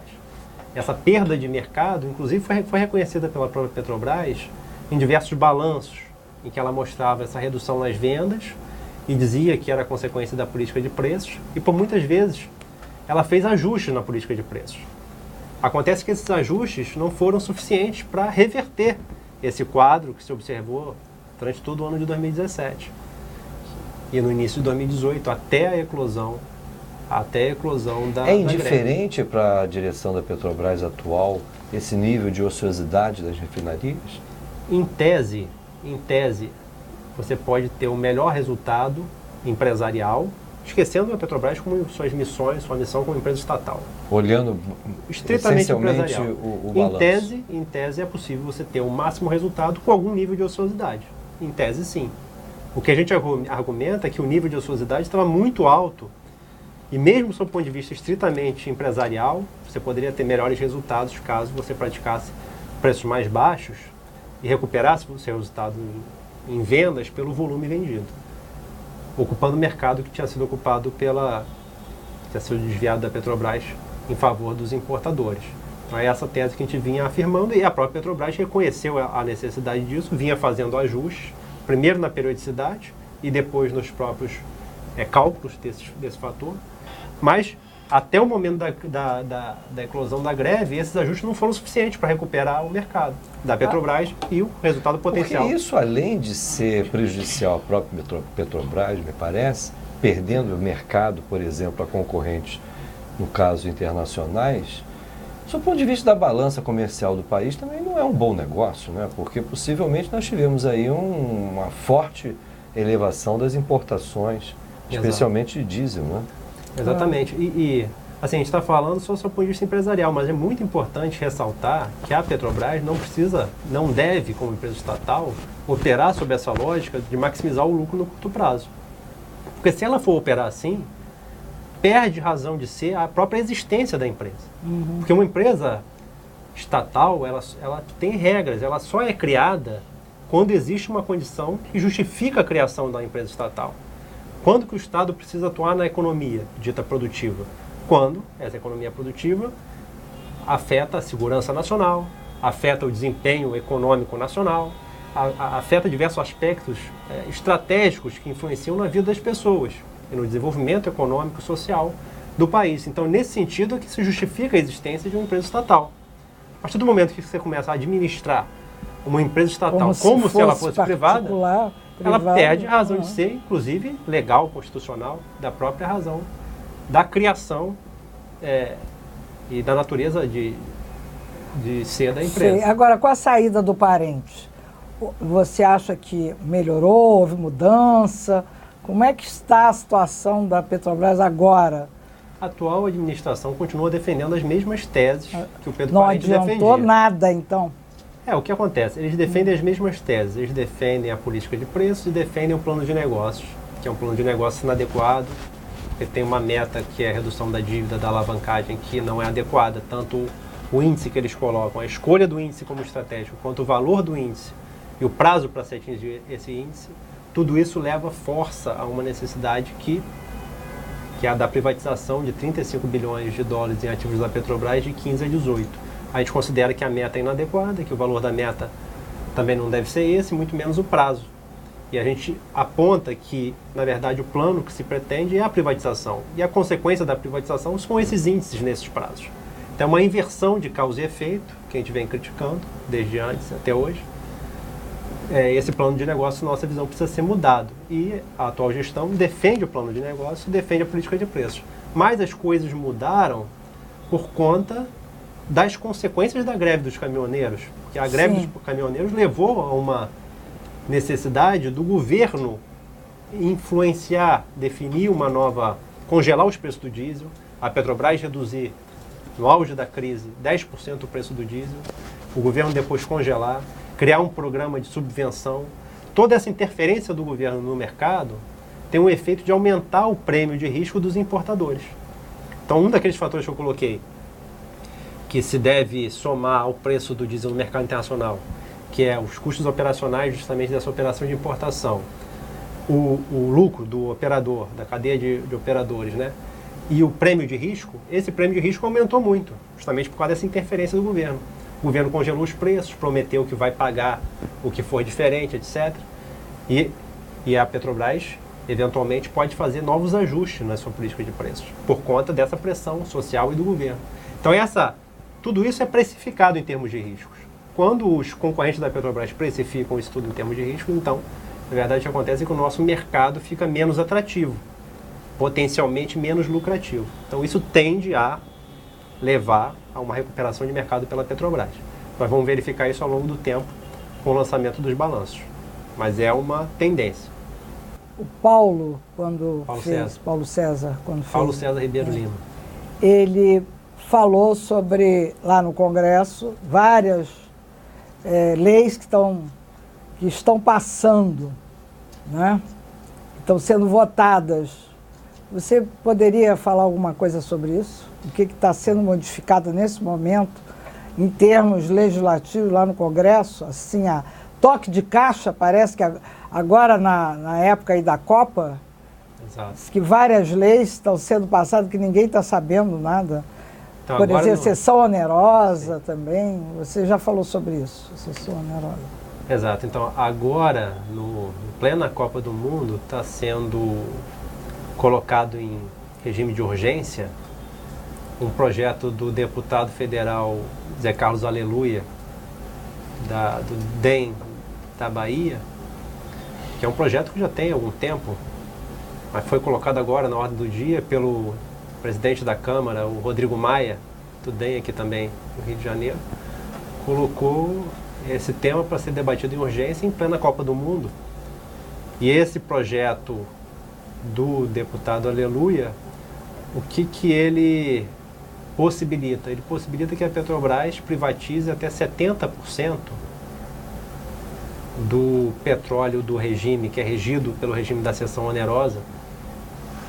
A Petrobras tem direito a produzir 5 bilhões de barris de uma acumulação altamente produtiva, que reúne 5, 6 campos de petróleo altamente produtivos, que inclusive já estão entrando em produção, já são os principais responsáveis pelo aumento da produção no Brasil, agora no segundo semestre, entrando centenas de milhares de barris agora no segundo semestre. Então, é uma acumulação e um regime de operação que já é realidade, depois de quase 10 anos aí. Então, uma propriedade da Petrobras.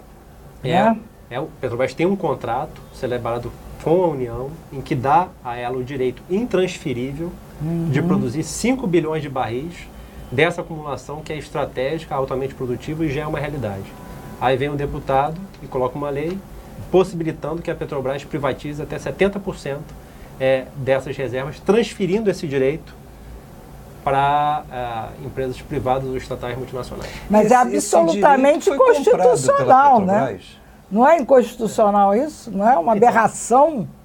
Você pode ter uma série de questionamentos depois, mas o fato concreto é que está tramitando hoje. Hoje. Está tramitando hoje. Dia 28 de junho. O texto base foi aprovado em plena Copa do Mundo. Estão sendo discutidos os destaques. Uma vez aprovado na Câmara, segue para o Senado.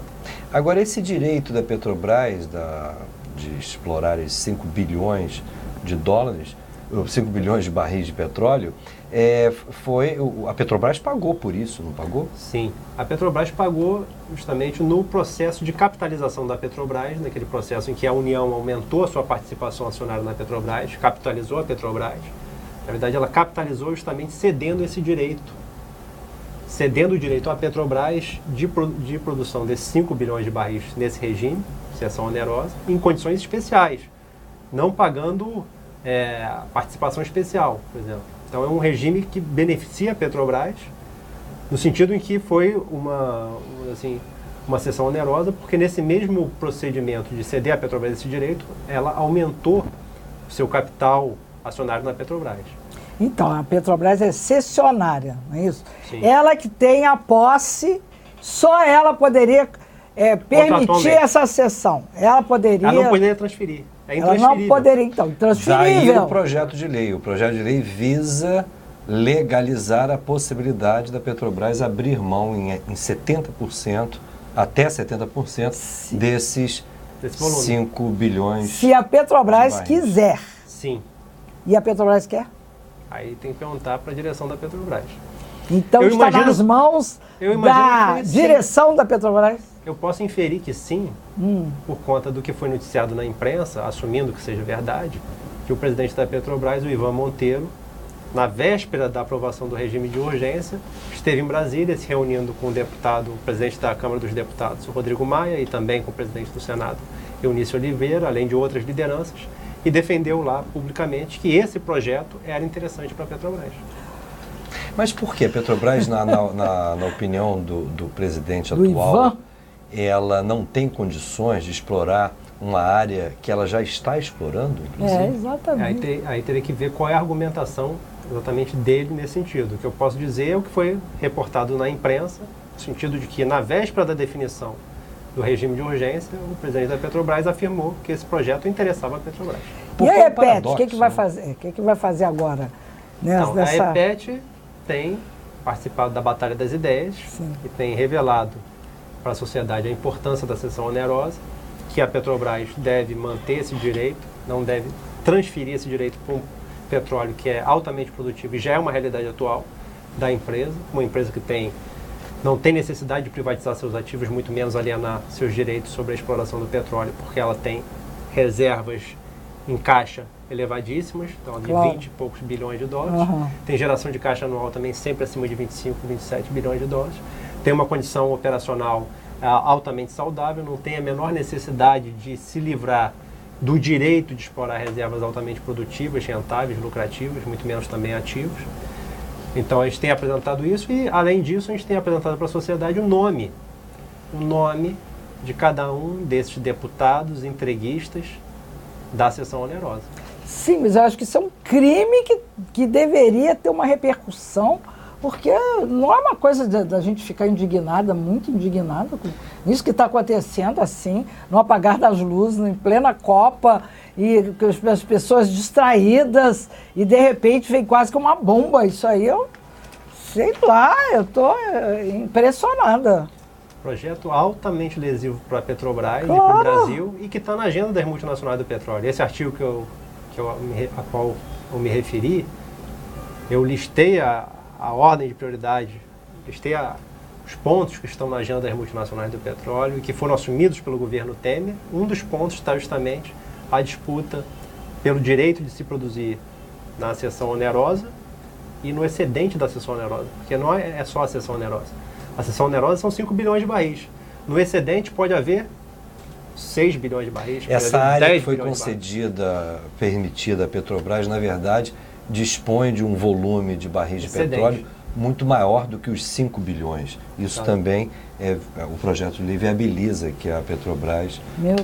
que o governo faça leilões. Que a União faça leilões desse excedente. Porque há uma discussão ainda de acerto de contas entre o que a Petrobras pagou e o que tivemos de variação do preço do barril do petróleo, que daria, em tese, direito da Petrobras ser ressarcida. Tem uma discussão sobre isso, né?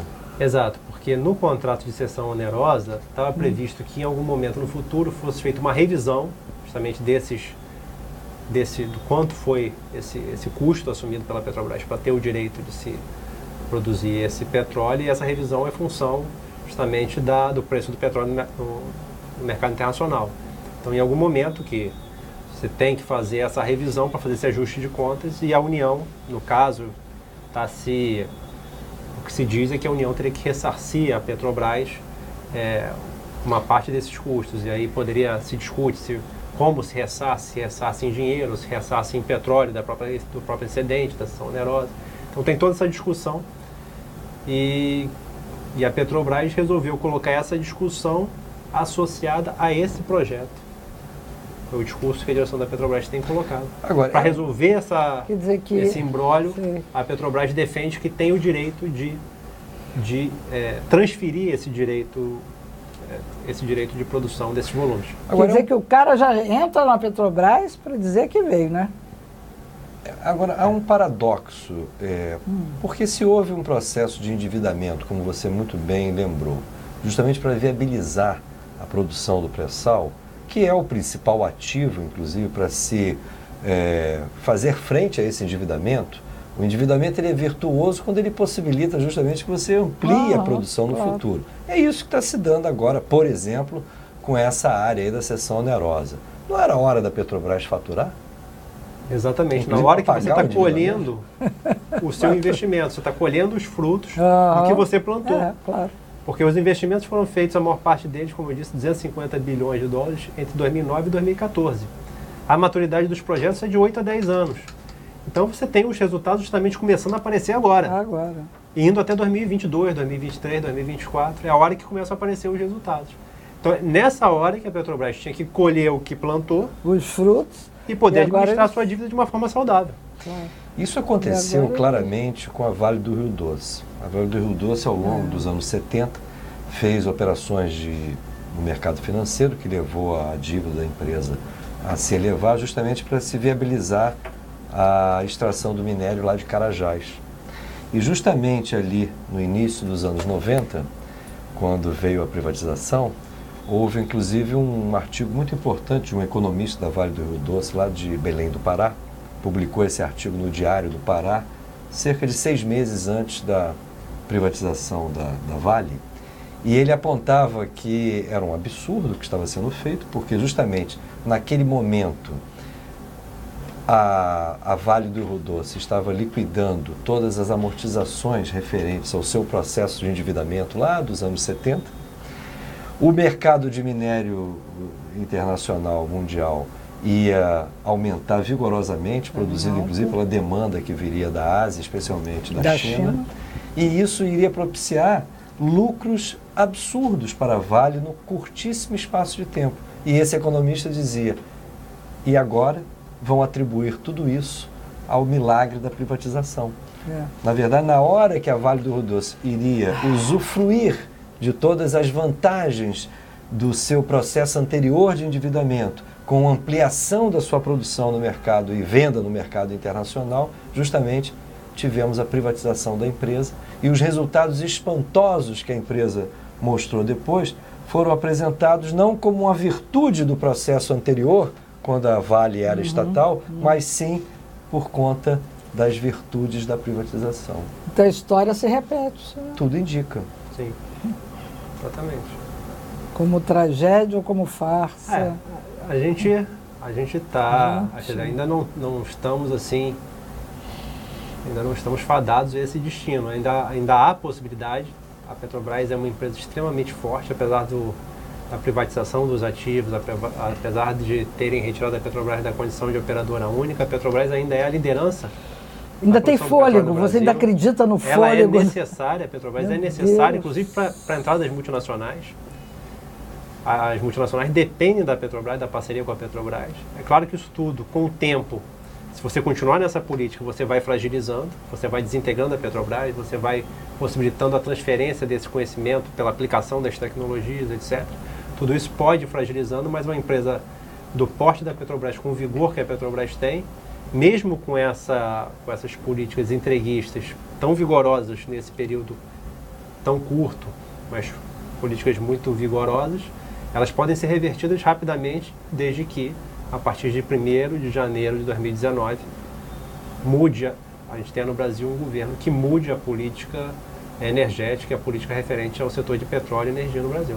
Agora, para deixar bem claro, você fez aqui hoje um paralelo, quer dizer, você fez um link entre o que está acontecendo, aqui no Brasil e a questão do petróleo.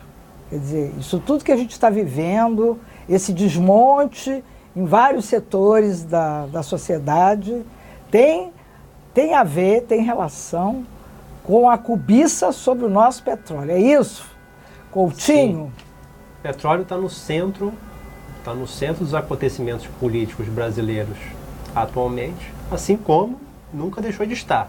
Mas com a descoberta do pré-sal, essa centralidade, vamos dizer assim, se tornou ainda mais relevante diante dos outros aspectos que também definem aí essa disputa internacional sobre o Brasil. Porque o Brasil, com o pré-sal, ele tem essa vertente energética que fica muito relevante, então a cobiça sobre o acesso ao pré-sal aos menores custos possíveis, ela se acentua, enquanto também ao redor do mundo se esgotam as reservas de petróleo. Petróleo barato de se produzir foi esgotado. A Shell investiu bilhões de dólares no Ártico e abandonou sem produzir uma gota de petróleo, priorizando o pré-sal. Comprou a BG no Brasil justamente porque coloca o pré-sal como prioridade das ações da Shell. BG é uma outra petroleira, não é a British? Outra petroleira. Aquele shale americano não foi para frente, não? Então, o shale americano tem uma produção significativa, mas acontece que ele está muito vinculado às facilidades de crédito das empresas americanas, que começam a ser revertidas agora com essa mudança da política monetária do governo, do Banco Central americano, que aliás é um cartel de bancos privados. Então são empresas altamente endividadas, que têm acesso a crédito barato, e que na medida em que esse crédito barato começa a se escassear, a situação de solvência dessas empresas, boa parte dessas empresas vai ser colocada em risco.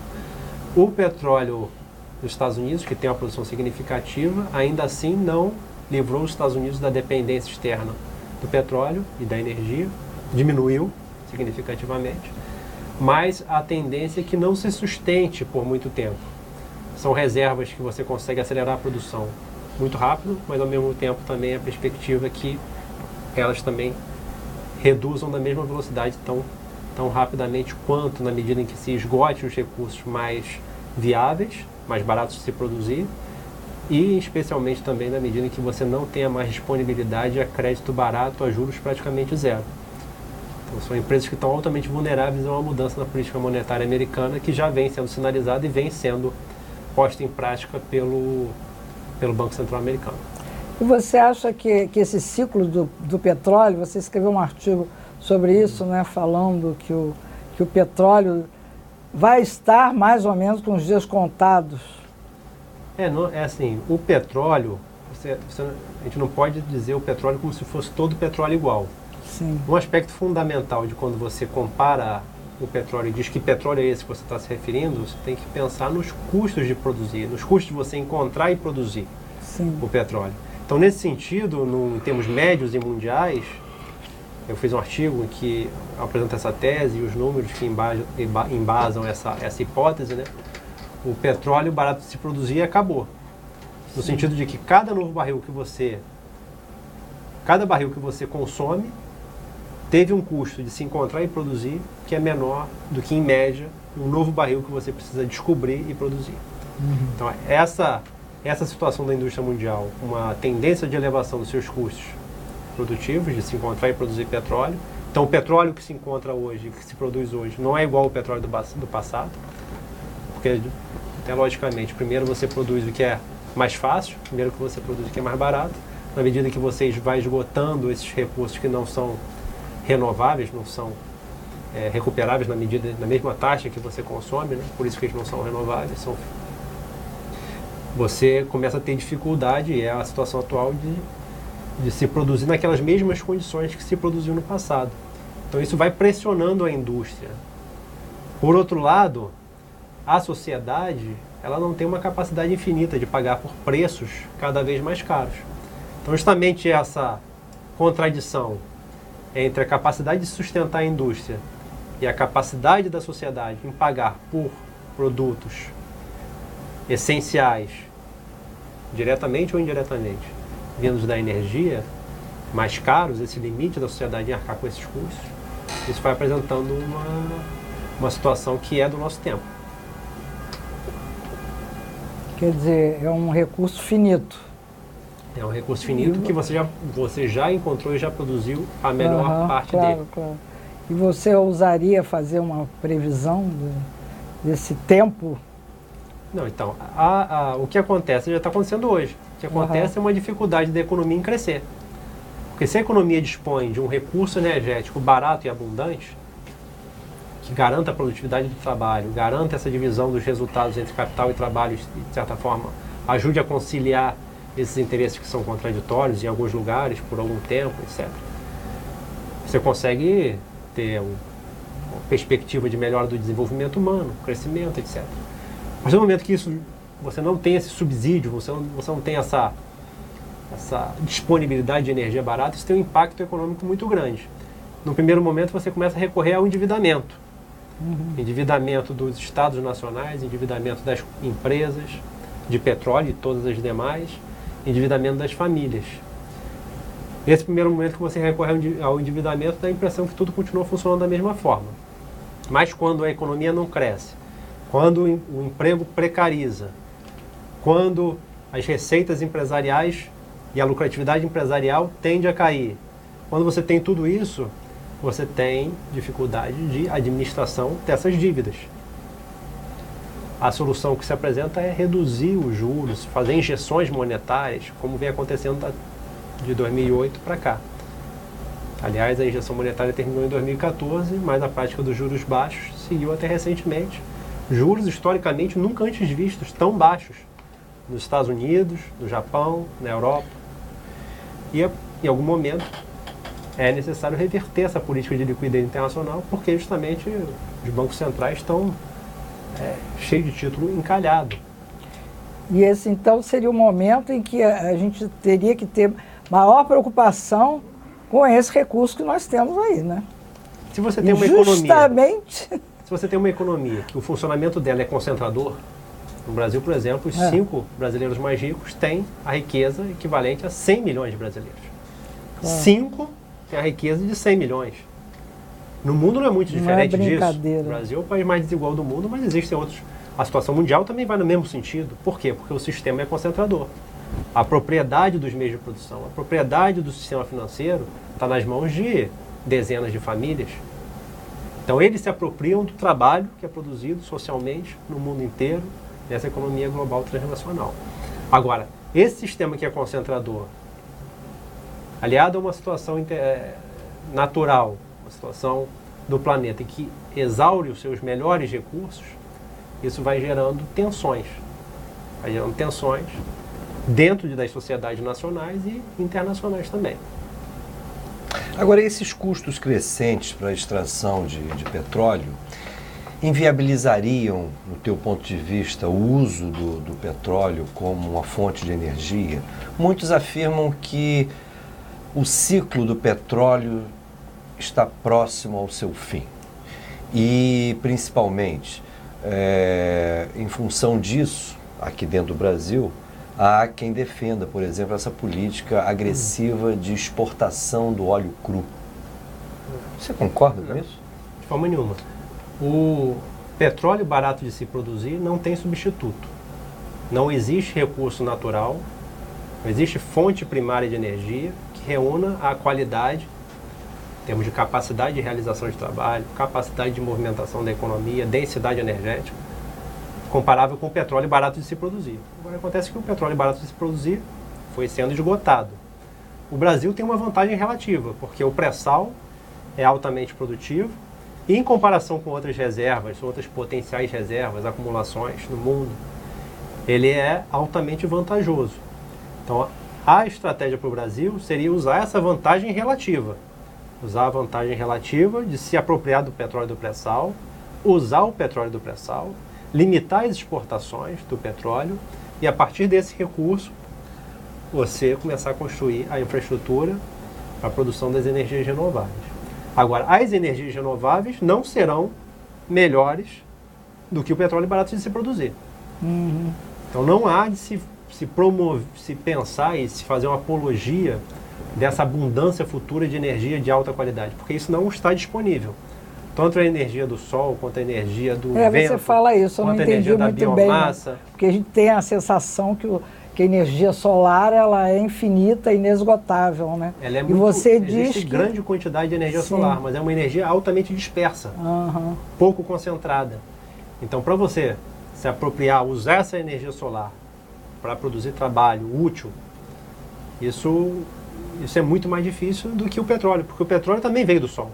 O petróleo é como se fosse a energia solar concentrada naquele líquido ali durante centenas de bilhões de anos, milhões de anos. Centenas de milhões de anos. Então, na verdade, a natureza fez um trabalho. Mas não haveria uma tecnologia ia ser conquistada? Não, a tecnologia ela transforma. Sim.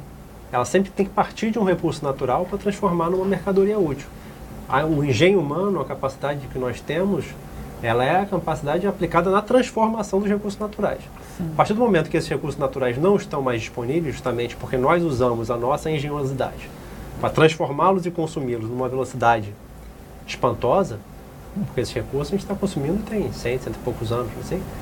A gente saiu se for pegar a história da humanidade, a gente saiu da humanidade movida à queima da lenha e ao movimento pelas forças do vento, né, das caravelas, agora, ontem, você analisa a história da humanidade.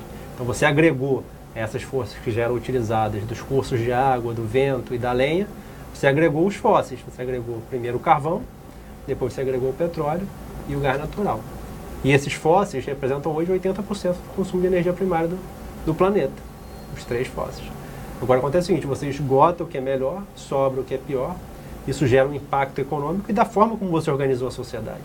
Essa forma de organizar a sociedade, ela só foi possível e ela só se sustenta com a disponibilidade de energia abundante e barata. A partir do momento que essa energia abundante e barata deixa de existir, essa forma de organização social também está colocada em xeque. Nós já estamos praticamente terminando aí o programa, viu, Felipe? Agora, eu só queria... A gente já falou tanta coisa, né? Já perguntou tanta coisa, né? Mas eu queria que você falasse uma coisinha aí sobre os acionistas. Porque parece que os acionistas da Petrobras têm uma prerrogativa que eu nunca imaginei que pudesse ter, não é não? Inclusive entrando com ação contra a Petrobras, e a Petrobras vai e paga antes da ação terminar. Como é que é então, isso, hein? A partir do momento que o governo Fernando Henrique decidiu colocar ações da Petrobras na Bolsa de Nova York, você abriu uma vulnerabilidade na administração da principal empresa brasileira, que é uma empresa estatal e estratégica, que até hoje não foi sanado. Então, você teve diversas consequências da submissão da Petrobras, da subordinação da Petrobras às regras e legislações, interpretações que são tomadas a partir desse fato concreto que foi colocar ações na Bolsa de Nova York. Então, a partir de então, houve uma redução do nível de soberania sobre como melhor administrar a Petrobras, do ponto de vista do interesse do Brasil. Os governos Lula e Dilma não reverteram essa vulnerabilidade, na medida em que não recompraram essas ações. Isso podia ter acontecido.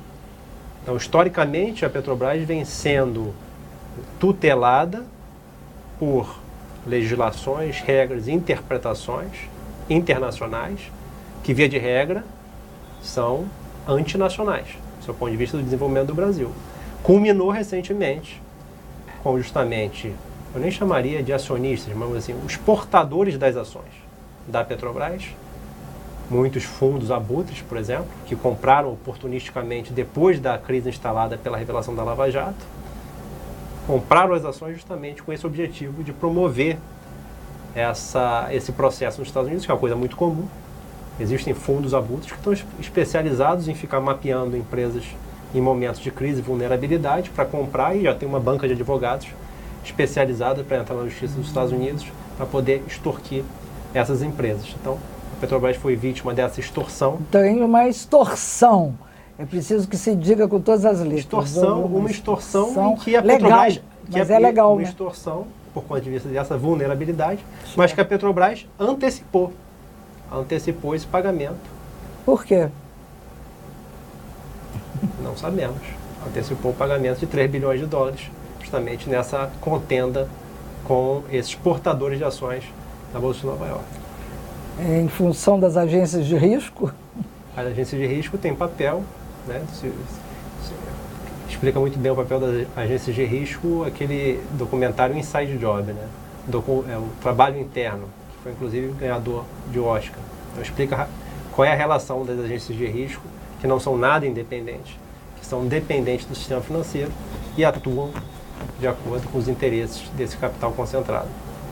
Você tem mais alguma pergunta a fazer? Muito obrigado. Acho que foi uma oportunidade imensa aqui que tivemos de mais uma vez ouvir o Felipe. Só temos a agradecer. Claro. Eu que agradeço. Te agradeço também, Felipe, muito a sua atenção, recepção aí.